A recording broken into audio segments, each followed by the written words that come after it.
오늘은 특별히 제가 말씀을 전할 때 제가 이 원고를 이렇게 다 미리 써놨던 원고인데요. 원고를 보니까 어떤 때는 설교를 할 때 원고 자체가 잘 됐다라는 목사 스스로의 생각이 드는 원고가 있습니다. 또 어떤 때는 원고가 조금 부족하지만 그것을 음성으로 전할 때 특별히 하나님께서 은혜를 주셔서 그 말씀이 성도들에게 은혜를 받게 되는 때도 있어요. 제가 일주일 동안 준비하면서 이 원고를 준비를 해놨을 때 원고가 참 잘된 원고라는 생각이 들었습니다. 그래서 이번 주 설교는 제가 이것을 원고를 가급적이면 그대로 가감 없이 읽어서 전달해야 되겠다는 생각이 들었습니다. 그래서 제가 말을 빨리 하기 때문에 보통 12페이지를 쓰거든요. 그런데 천천히 읽으려니까 이것을 제가 9페이지로 줄였습니다. 그래서 오늘 제가 이 말씀을 드릴 텐데 우리 성도님께서는 아주 한 문장 문장 한 단어와 조사까지 제가 한 글자 한 글자 썼거든요. 하니까 여러분께서 아주 귀와 마음을 기울여 들으시면 은혜가 될 줄로 믿습니다. 주님은 때로 우리로서는 이해되지 않는 말씀을 하실 때가 있습니다. 그러나 이것은 주님이 엉뚱한 것이 아니라 주님의 놀라운 은혜의 세계를 우리가 이해하지 못하기 때문에 우리에게 이와 같이 들리고 있는 것입니다. 어느 날 주님께서 우리의 마음을 밝혀주시고 눈을 밝혀주시는 순간 이전까지 깨닫지 못했던 주님의 은혜와 영광을 보게 될 것입니다. 우리는 특별히 이러한 믿음으로 영적인 삶을 살아갑니다. 또한 주님께서 어떤 상태건 명하시건 그것이 현실의 역사가 됩니다. 따라서 믿음은 내 수준에서 이해를 논하거나 평가하지 않는 것입니다. 주님께서 말씀하시면 그것을 순수하게 믿고 기대하고 살아갈 때 믿음은 우리 삶의 실제적인 역사가 됩니다. 적어도 우리 분당중앙교회 성도들은 반드시 그렇게 사셔야만 합니다. 믿음은 허구가 아닌 실제이기 때문입니다. 우리는 이러한 믿음을 고백하고 고백적 믿음으로 살아가는 성도입니다. 오늘 본문의 말씀은 이렇습니다. 베다니의 나사로라고 하는 예수님께서 아주 친근하게 지내는 사람이 있었습니다. 예수님께서 그의 제자들과 더불어 베다니를 가게 되면 그 집에 유숙하고 먹고 지내는 이와 같은 집이었죠. 그런데 그 베다니의 나사로가 병들어서 죽게 되었고 이제 죽을 지경 가운데서 그의 누이 마리아와 마르다가 이제 사람을 보내서 예수님 빨리 오셔서 우리 오빠의 병을 좀 낫도록 기도해 주세요. 그러면 살아날 겁니다. 근데 어찌된 일인지 예수님은 좀 천천히 늦장을 피워 오심으로 말미암아 이미 예수님이 베다니 나사로의 집에 도착했을 때는 나흘이 됐고 죽은 지 나흘이 되었고 이제 시체에서 냄새가 나는 그런 지경이며 동굴식 무덤에 돌로 입구를 임봉한 상태였습니다. 예수님이 도착하신 후에 이러저러한 대화와 과정이 있었습니다. 그리고 예수님은 그 무덤으로 갑니다. 그러고 말씀을 하십니다. 돌을 옮겨 놓으라. 그 누이 마르다가 그 말을 들으면 아주 황당하기 짝이 없는 말씀이었습니다. 예수님, 내 오라비는 벌써 죽은 지 나흘이 되어 냄새가 납니다. 주님께서 그때 이런 말씀합니다. 네가 믿으면 영광을 보리라. 어쨌든 의아하게 생각이 됐지만 마르다는 돌을 옮겨 놓도록 하인에게 지시를 했죠. 예수님께서 하나님, 내 마음의 말씀을 들으신 것을 감사합니다 하고 감사의 기도를 드리고 명하십니다. 나사로야 나으노라. 그랬더니 죽은 지 나흘이 되어 냄새가 나고 벼로 동요싼 나사로의 시신이 일어나서 밖으로 걸어 나오게 됩니다. 예수님께서 명하십니다. 풀어 놓아 다니게 하라. 그래서 나사로는 이제 그의 냄새나는 시신이 걸어 나오게 되었고 배로 칭칭 동여맨 것을 풀어놓아 정상적인 사람으로 다니게 된 것입니다. 이 광경을 보고 많은 유대인이 나사로 까닭에 예수님을 믿게 되었습니다. 그런데 또 한편으로 이 사건을 똑같이 목격하고 유대인들 중에 당시의 종교 지도자, 특별히 바리새파 사람을 비롯한 여러 종류의 사람들은 오히려 그 사건 때문에 예수님을 죽이기로 작정을 했습니다. 오늘 이러한 본문 가운데 우리는 네가 믿으면 영광을 보리라, 풀어놓아 다니게 하라라는 말씀을 중심으로 주님의 은혜의 역사와 그 안에 있어지는 믿음의 세계를 확신해 보고자 합니다. 첫째, 돌을 옮겨 놓으라. 이해할 수 없는 주님의 말씀, 주님의 세계입니다. 39절을 보면 돌을 옮겨 놓으라. 그 누이 말하다 말합니다. 주님, 오빠 죽어서 나흘 돼서 시체 냄새 납니다. 돌을 옮겨 놓으라는 말을 쉽게 생각하면 안 됩니다. 우리와 같은 장묘문화면 관을 땅을 파고 묻고 흙을 덮고 그 위에 봉분을 한 상태에서 예수님께서는 이제 흙을 다 파헤치고 관을 볼 수 있게 해다오라는 얘기입니다. 그러니까 그 당시의 장묘문화 속에서 아주 낯설은 장면이었습니다. 냄새나는 시신이 있는데 그 돌문을 열라는 것은 도무지 이해가 되지 않은 것이었죠. 주님은 때로 우리의 수준에서, 그리고 믿음의 안목이 좁은 우리에게는 이해되지 않는 것을 요청할 때가 있습니다. 믿음의 갈등은 여기에서 시작됩니다. 내게 이해되지 않는 것을 왜 말씀하시고 요구하실까? 내가 정한 어떤 기준이 있는데 왜 주님은 나를 이해시키지 않고 이해되지 않는 것을 요구하실까? 그리고 주님의 요구를 강요하실까라고 의아하게 생각이 됩니다. 여기서 갈등이 생기는 것입니다. 그러나 우리는 그 갈등에 져서 주님을 떠나거나 멀리하는 것이 아니라 갈등을 넘어서는 믿음을 우리의 삶 속에서 선택해야 합니다. 믿음이란 내 이해가 선제돼야 하고 내 납득이 선제돼야 한다면 우리는 회의주의자나 냉소주의자로 전락하게 됩니다. 이러할 때 우리의 특징은 논리적으로는 맞는데 삶에는 기쁨이 없습니다. 논리로 분명하고 삶에 기쁨이 없는 삶을 살 것인지, 아니면 내 논리와는 좀 달라도 믿음으로 따르고 하나님의 뜻을 이루고 하나님을 이해하려고 하고 예수님을 이해하려고 하고 인간들을 이해하고 따뜻한 눈길로 바라보며 결국 우리가 죄인이라는 것과 하나님 없이는 살 수 없다는 것을 생각해 서로를 불쌍히 여기고 이 세상에서 주의 뜻을 이루고 사는 것, 우리에게 중요하죠. 정말 인생이란 판단하면 삶의 기쁨이 없고 사랑하면 삶의 기쁨이 생기는 것입니다. 주님의 우리에게 이해가 되지 않는 요청을 대할 때 우리는 주님이 내 수준을 높이시고 또 내게 내 그릇보다 더 큰 은혜를 주신다는 기대를 가져야 합니다. 내가 아직 수준이 안 되지만 내 수준보다 높은 요구를 할 때 결국은 내 수준을 높여주시는 것이야 라는 기대이지요. 믿음의 능력은 바른 선택을 한 사람만 체험할 수 있습니다. 믿음의 능력은 갈등 속에서도 결국 주님의 말씀 그리고 주님의 은혜에 대한 순종을 이룬 사람에게 주어집니다. 왜냐하면 믿음은 결국 주님에 대한 내 이해의 수준을 넘어서 절대적인 주님의 말씀의 인정 속에서 주님의 뜻을 따르는 순종의 역사이기 때문입니다. 믿음이 뜨겁게 느껴지지 않고 갈등의 상태가 지속되고 침체의 시기가 다가온다면 우리는 내 믿음이 잘못됐거나 내가 병들었거나 라는 것을 생각해야 합니다. 밥만 먹고는 살 수 없습니다. 운동도 하고 잠도 자고 마음도 편해야 행복할 수 있는 것이죠. 따라서 우리는 신앙의 적극성이 필요합니다. 우리 삶에 있어서 이런 적극성을 가지고 주님의 말씀에 순종하고 그리고 나를 낮추고 하나님의 은혜 가운데 나를 순복하는 적극성이지요. 우리는 늘 주님이 나를 일깨워 주시지 않는다고, 내가 이해할 수 없다고 투정합니다. 왜 나는 기도하는데 응답이 없습니까?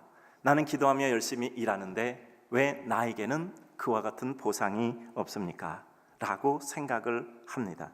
그러나 주님은 우리에게 그 갈등의 한 고비를 넘어 더 큰 은혜의 지경으로 돌아오라고 말씀하시는 것입니다. 아버지가 있었는데 부자였어요. 아들은 망난입니다. 아들이 아버지에게 요청하는 것은 많은 돈을 요구하는 경우밖에 없었습니다. 탕진하고 돌아와서 반복하지요. 어느 날 아들이 말합니다. 나에게 큰 돈을 주세요.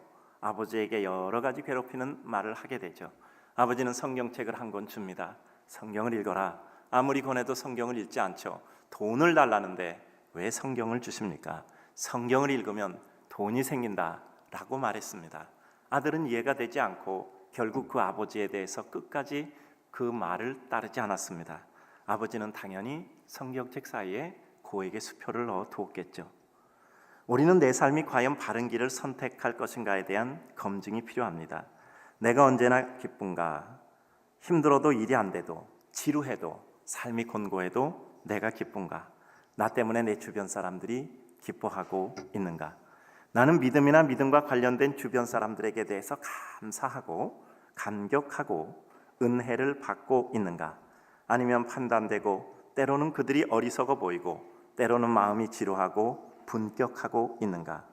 주를 위한 헌신이 부담되는가? 아니면 기쁘고 감격스러운가? 참 어쩔 수 없습니다. 같은 설교를 해도 어떤 사람은 은혜가 충만한데 어떤 사람은 지루하게 느낄 수가 있습니다. 예수 그리스도께서 나사로를 나을 되어 냄새나는 상태에서 살렸어도 그것 때문에 많은 사람이 예수를 믿었으나 바리새인들과 더불어 주변 사람들은 그것을 기회로 오히려 예수를 죽이려고 결심을 하게 되었던 겁니다. 주를 위한 헌신이 부담되는가? 아니면 기쁘고 감격스러운가? 라는 것을 생각해 볼 필요 있습니다. 음식을 가급적 맛있게 먹으려는 사람, 가급적 먹지 않으려고 작심한 사람, 그들에게 있어서 똑같은 음식이 주어져도 전혀 다른 음식이 됩니다. 제가 요즘은 하루에 한 끼만 먹고 있습니다. 왜냐하면 요즘 체중이 자꾸 불어서 제가 체중을 더 정상으로 유지하기 위해서 제가 하루에 한 끼를 먹는데요. 아침은 토마토 주스 하나 먹습니다. 그리고 점심 한 끼 먹고 그것으로 식사를 종료합니다. 정확하더라고요. 한 끼 먹는 날은 전날보다 체중계 올라서면 줄고, 두 끼 먹으면 똑같고, 세 끼 먹는 날은 늘어납니다. 너무 정확해요. 제게 있어서 방법은 딱 한 가지입니다. 밥 한 끼 덜 먹는 것, 두 끼 덜 먹는 것, 그것이 유일한 체중을 줄이는 방법밖에 없습니다. 점심 먹을 때 음식이 너무 소중하게 여기고 맛있게 먹습니다. 혹시 원치 않게 그럼에도 불구하고 꼭 저녁을 먹어야 될 때가 있을 때 그 음식이 부담스럽다라고 느껴집니다. 다 같은 음식인데도 왜 마음의 상태에 따라서 맛있게도 부담스럽게 느껴질까요? 그것은 음식이 문제가 아니라 내 자신이 문제임을 늘 생각할 수밖에 없습니다. 믿음의 축복을 위해 하나님은 반드시 그 상태와 그릇을 달아 보십니다. 주님은 아무 말씀 안 하시고 그냥 돌을 옮길 수 있습니다. 돌아 옮겨져라, 옮겨집니다. 나사로가 일어나라, 그럼 나사로가 일어나서 그 돌을 자기가 치우고 나올 수 있습니다. 그러나 주님은 이 일을 수행하는 데 있어서 그 과정과 결과로 인간들과 동행을 이루심을 봅니다. 이것은 인간들의 믿음을 도와주시기 위함입니다.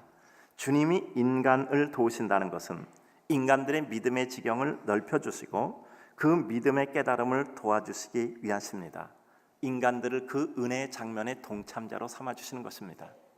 마르다는 그 광경을 보았기 때문에 그가 죽을 때까지 주님의 말씀은 순종할 것입니다.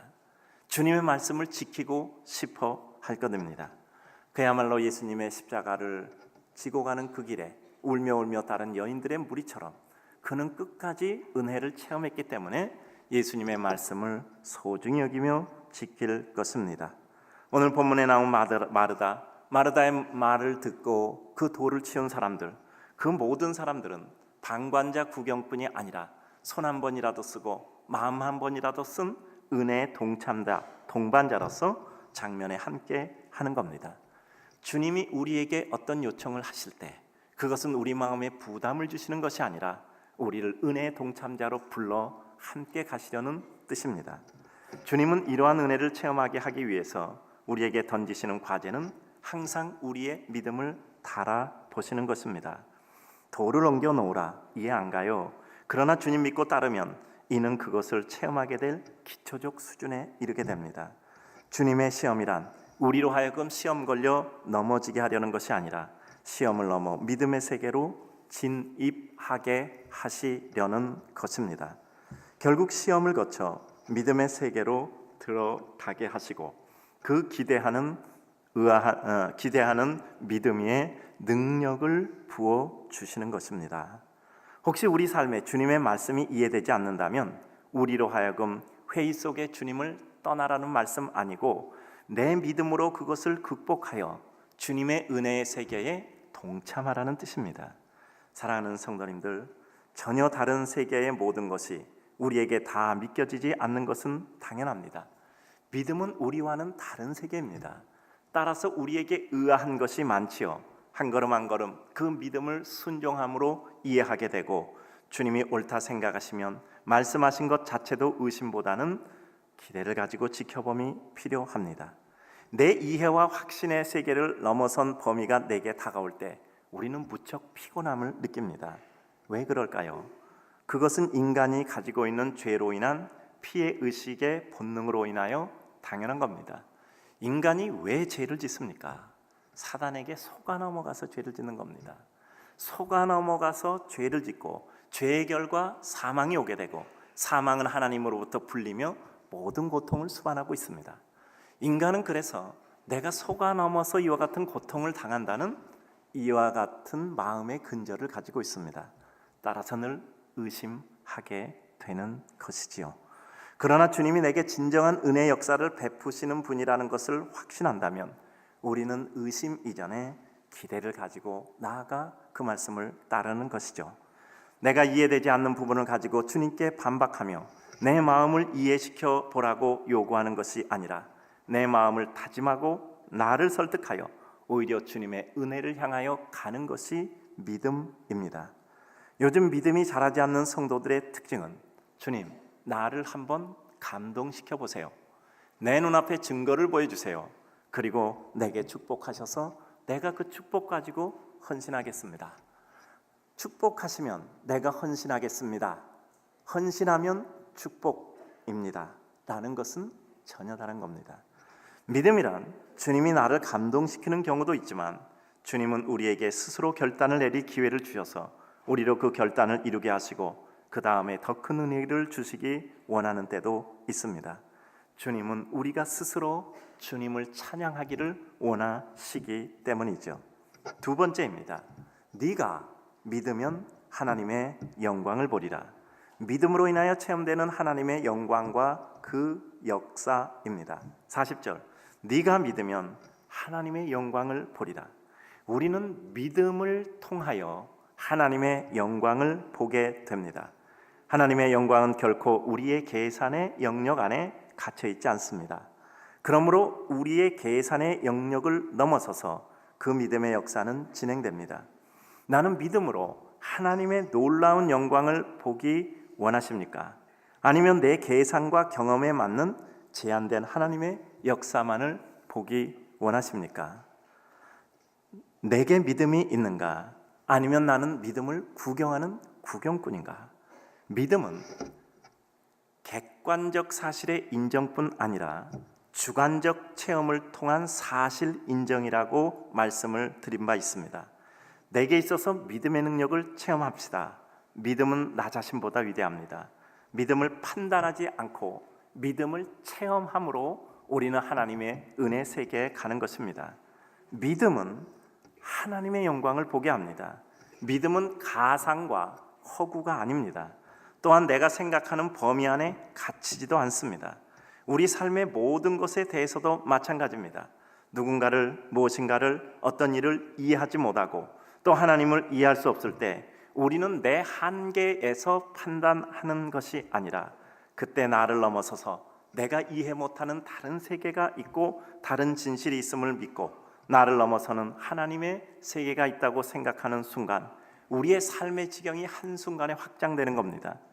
우리는 우리 삶에서 이제껏 체험하지 못했던 새로운 세계로 하나님의 은혜와 능력을 체험하고 그것을 내 삶의 영역 안에 포함시키는 은혜를 이루는 것입니다.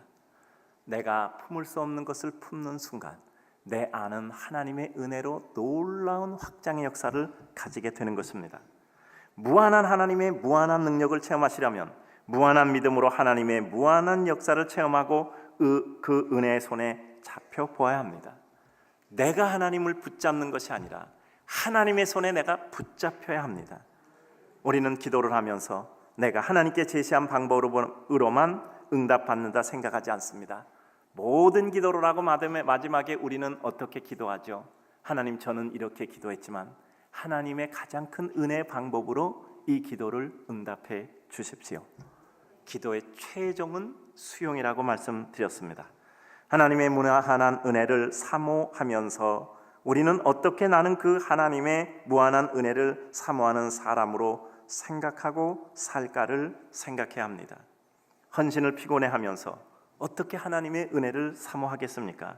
피곤하면 잠을 자야 되고 우리는 자고 나서 운동해야 합니다. 따라서 헌신하는 것이 피곤하다 생각만 하는 것이 아니라 오히려 하나님 앞에 편안한 은혜의 쉼과 마음의 평안을 구하고 그 힘과 용기 가지고 운동을 해서 하나님 앞에 더 강인한 백성이 돼야 합니다. 헌신이 피곤하면 헌신이라는 운동을 하면서 그러므로 힘을 키워 그 헌신이 우리에게 짐이 아닌 힘이 돼야 합니다. 우리 성도님들은 믿음의 운동을 해야 합니다. 내 앞의 것이 모든 것이 아닙니다. 내 눈에 보이는 것이 모든 것이 아닙니다. 저는 한 가지 원칙은 가지고 있습니다. 하나님을 믿는다면 한번 끝까지 믿어보자. 인간을 신뢰한다면 흔들릴 때 이 악물고 끝까지 신뢰하자. 그 일에 대한 확신을 가졌다면 확신을 버리지 말고 끝장은 보자. 어떤 일을 시작했다면 끝까지는 가보자.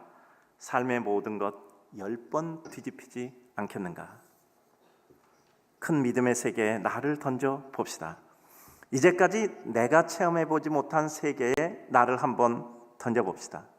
왜 믿음을 꼭 내 논리로 인정해야만 갈 수 있는 길이라고 생각하십니까?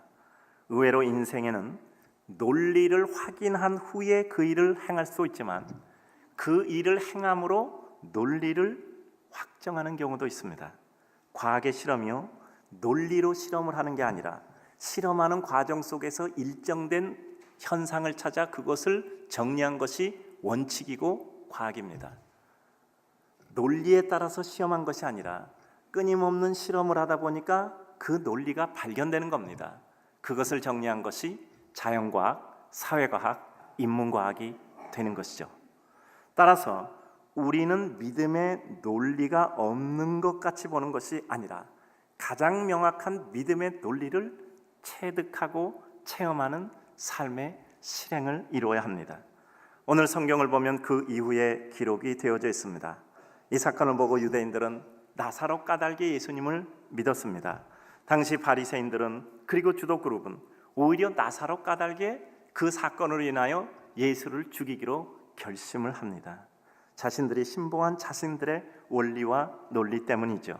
자신들이 생각하는 것이 우상이 되고 그 허상의 우상으로 인해 심지어는 예수님까지 죽이려고 하는 거죠. 제자들 역시 마찬가지입니다. 그들은 자기들이 정한 허상의 우상이 있습니다. 예수 그리스도는 이런 분이야. 기적을 행하고 능력을 행하고 무리를 걷고 귀신을 쫓고 병든 자를 고치고 사람들에게 오병이어 기적을 행하고 죽은 자를 살리는 놀라운 분이었습니다. 그 예수님은 유대의 왕이 돼야 되고 자신들은 그 중에 한 자리를 하겠다고 생각을 했지요. 예수님의 뜻과는 상관없는 허상의 우상이었습니다. 그리고 그 허상의 우상이 깨어지죠. 예수님은 왕이 되는 대신에 오히려 비참하게 끌려가 고통을 겪고 십자가에 못 박혀 죽습니다. 허상의 우상이 깨지고 그들은 예수님을 버리고 도망칠 수밖에 없었던 것입니다. 그러나 예수님은 다르죠. 그들을 미리 알고 있었던 것입니다. 그들이 도망칠 것도 알고 있고 그들이 헛된 기대를 가지고 있는 것도 알고 있었죠. 그러므로 예수님은 그들을 버리지 않고 부활하신 후에 그들을 다시 모아 그들에게 마침내 승천하시고 성령 보내어 성령 세례 충만 받게 하시고 그들을 순교자로 완전하게 완성시키셨던 겁니다. 인간은 허상의 우상을 가지고 그 우상이 깨질 때 좌절하지만 예수님께서는 정확한 실체를 보시고 그 실체를 실망하지 않고 끝까지 완성하여 그들을 가장 큰 성공자요 은혜의 완성자로 삼으셨던 것입니다. 이제는 내 한계 속에서 주님을 이해하고 판단하고 내 한계를 가지고 무엇을 판단하고 이루는 것이 내 삶의 전부이지 않아야 합니다. 내 한계 이상의 무한한 세계가 있고 내가 이해하지 못하고 받아들이지 못하는 더 큰 세계가 있음을 생각하면 우리는 하나님 앞에 부끄러움을 느끼고 주여 나를 떠나소서 나는 죄인이로소이다라는 고백밖에 할 수 없는 것이 우리의 유일한 삶입니다. 이제 우리는 내 마음을 넓혀 온 세상과 우주를 품어 하나님의 은혜 앞에 나아가게 하시기를 기도해야 합니다. 넓힌 만큼 세상을 품고 다스리고 정복하게 될 것입니다. 내가 잘 먹고 잘 사는 것이 내 삶의 꿈이라면 한몫의 영광과 은혜를 누릴 겁니다. 내가 원하는 것은 하나님 나라와 그 영광의 꿈이 내 몫이라 생각하고 살면 우리는 하나님의 영광과 꿈만큼 기뻐할 수 있습니다. 믿음이란 나를 버리고 주님을 내 마음에 모심으로 인해 주님이 나를 결정하게 하심입니다. 우리는 주님을 믿는다고 하면서 정작 내 결정, 내 기쁨의 색깔과 내 기쁨의 모습까지도 내가 결정하고 그것에 따라서 모든 정서를 가집니다. 내가 예수를 모셨다면 내 결정과 내 기쁨의 색깔과 내 기쁨의 모양은 주님이 결정하시는 겁니다. 이게 안 되니 우리는 날마다 고통스러울 수밖에 없습니다. 내가 나를 지배할 때와 주님이 나를 지배할 때는 다릅니다. 성령 충만이라고 하는 것은 결국 주님이 내 논리와 감정과 의지 그 모든 것을 주장하는 것입니다. 주님이 나를 지배하면 내가 달라지는 것입니다. 주님이 나를 지배하면 달라지는 것은 무엇입니까? 먼저 내가 달라졌다는 것을 내가 알고 있습니다. 다른 사람도 느낍니다. 행복해집니다. 소망이 생깁니다. 주님을 위해서, 사람들을 위해서 무엇인가 하고 싶어집니다. 내 마음의 사랑과 애틋한 섬김의 마음이 생깁니다. 저는 사람 잘 안 바뀐다고 믿고 있습니다. 그러나 정확한 것은 그래도 주님이 바꿀 분은 바꾼다고 믿습니다. 지난번에 평생 동안 학교에서 일을 하셨던 분이 오셔서요, 저에게 이렇게 말씀하시더라고요. 최 목사님 사람 키우시죠? 예, 그렇습니다. 사람 바뀝니까? 안 바뀌지요. 안 바뀌죠? 예, 안 바뀝니다. 그러나 그 중에 몇 사람이라도 바뀌지 않겠습니까? 그래서 하고 있습니다. 사람 잘 안 바뀝니다. 그러나 주님이 원하시면 그 사람 바뀝니다. 주님의 원하심과 주님의 의도를 넘어설 수 있는 피조물은 그 누구도 없기 때문입니다. 우리 성도들도 잘 안 바뀌죠. 그러나 주님이 바꾸시면 바뀌실 줄 믿습니다. 마지막 세 번째입니다. 나사로야 부르시니 배로 동인채로 나오는데 라고 말씀하고 있습니다. 예수님이 풀어놓아 다니게 하라 말씀합니다. 주님은 그의 명하심으로 우리 인생의 모든 것을 재구성하고 재창조합니다. 저는 기도할 때 이 재창조, 재구성이란 말을 아주 좋아합니다. 하나님께서 우리를 창조하셨어요. 이 모습으로 창조하시고 이 성품으로, 이 인격으로, 이 인품으로 우리를 창조하셨습니다. 죄로 말미암아 비틀어진 우리죠. 그러나 어느 날 너무 누추한 우리를 보고 하나님께서 우리를 다시 만드신단 말이죠. 주님은 우리의 상상 이상을 넘어서십니다. 아무리 주님이 시체된 지 나흘 된 나사로를 살릴 것이라고 아무도 생각 못했습니다. 우리 인간은 한계가 거기까지예요. 그런데 주님은 한계 넘어 계신 분입니다. 주님에 대한 이해 부족은 우리로 걱정도 하게 하고 근심도 하게 하나 믿음의 눈으로 바라보는 하나님의 세계는 오히려 우리로 하여금 기대하게 하십니다. 주님의 명하심은 내 사고의 체계를 넘어섭니다. 우리도 우리의 생각 이상을 넘어선 주님의 능력과 축복이 임하심을 믿고 기대합시다. 주님이 원하시면 나도 바뀔 수 있는 것입니다. 중요한 건 주님이 계시거나 주님이 안 계시거나 둘 중에 하나가 아니겠습니까? 근데 우리는 주님이 안 계시다고 도저히 우리는 생각할 수가 없어요. 당이론적인 생각인지 모르죠. 주님 안 계시면 안 되잖아요. 난 주님 안 계시면 큰일 나. 이제까지 주님 안 계셔도 그래도 그렇게 착하게 살았다, 뭐 그래도 그 믿음이 있어서 이만한 살았다, 난 이렇게 생각 안 해요. 우리 성도들은 거기다 목숨을 걸었기 때문에 주님 없으면 다 망하는 거야. 완전히 다 망하는 거야. 근데 주님 없으면 안 되잖아. 그래서 주님이 계신 건 아니에요. 주님은 실제로 실존하는, 존재하는 분이십니다. 우리는 주님을 부정할 수 없어요. 부인할 수 없습니다. 그렇다면 주님을 인정하고 믿으려면 온전히 믿고 그 능력을 체험하고 살아가시기 바랍니다. 주님을 바라보는 성도로서 살아있는 체험적인 삶의 결국은 축복의 삶입니다. 주님의 명하심은 우리의 모든 것을 결정하고 재구성, 재창조하십니다. 죽은 시체도 일으켜 세우십니다.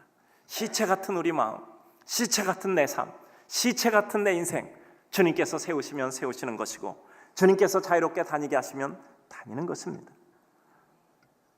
예레미야서의 토기장의 비유를 보면 토기장이가 물레 위에 진흙을 얹고 모양을 손을 얹어서 만들죠. 그러다 그것이 파상되어 망가졌단 말이에요. 마음에 안 들어요.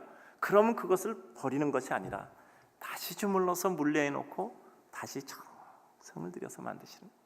저는 이 장면이 성경을 보는데도 아주 눈에 띄는 감격스러운 장면. 내가 형편없는 존재라도, 내가 망가진 존재라도, 쓰일모없는 존재라도 주님이 나를 버리시는 것이 아니라 다시 주물러서 물레에 놓고 다시 만드는 거죠. 재창조라고 믿습니다. 재구성이라고 믿습니다. 학생들 위해서 기도할 때 재창조라는 단어 많이 씁니다. 아니, 애가 공부를 못해요. 아니, 걔는 공부 못하게 생겼는 걸 어떻게 해? 얘는 머리는 좋은데 공부를 안 해요. 아니, 공부 안 하게 생긴 게 그 모습인데 어떻게 해요? 이렇게 기도합니다. 하나님, 인생을 창조하신 하나님께서 다시 한번 창조하여 주십시오. 저는 하나님이 창조 주시라는 것은 우리를 다시 또 만드실 수도 있다라고 믿습니다. 내 인생 깨진 오지 조각 같아도 그래도 하나님께서 우리를 다시 만드실 줄로 믿습니다. 그리고 주님의 놀라운 은혜를 제한하지 맙시다. 주님의 역사를 기대하며 우리는 그 주님께 나아가야 합니다. 주님께 대한 인정이 우리 인생의 새로운 출발입니다.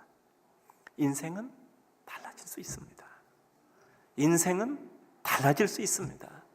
하나님이 다시 만들 수 있습니다. 죽은 나사로를 살리셔서 배로 동인채로 나오게 하고 풀어놓아 다니시게 하는 주님. 주님은 우리를 살리시고 또 살리실 뿐 아니라 풀어놓아 다니게 하시는 분입니다. 우리를 꽁꽁 묶어놓는 줄이 있어요. 우리는 살아가면서 수많은 상처 속에 살아갑니다.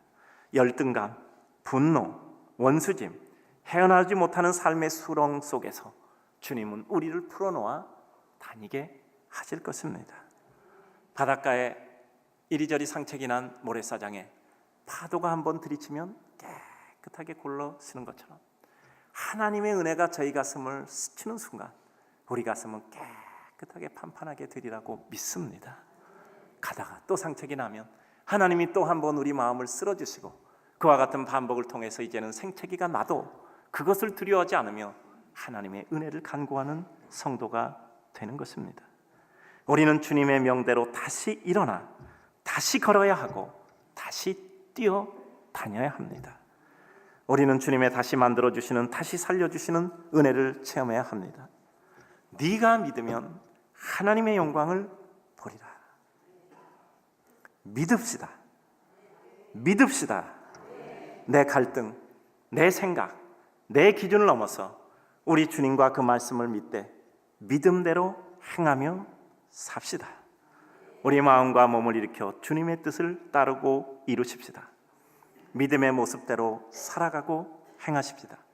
마음으로 믿으면 마음의 은혜를 받되 행함으로 믿으면 우리의 행함의 실제 장면에서 은혜를 잊게 됩니다.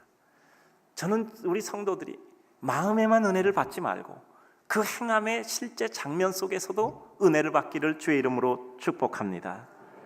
주님의 영광을 보게 될 것입니다. 풀어놓아 다니게 하실 것입니다. 내 한계를 벗어나게 하실 겁니다.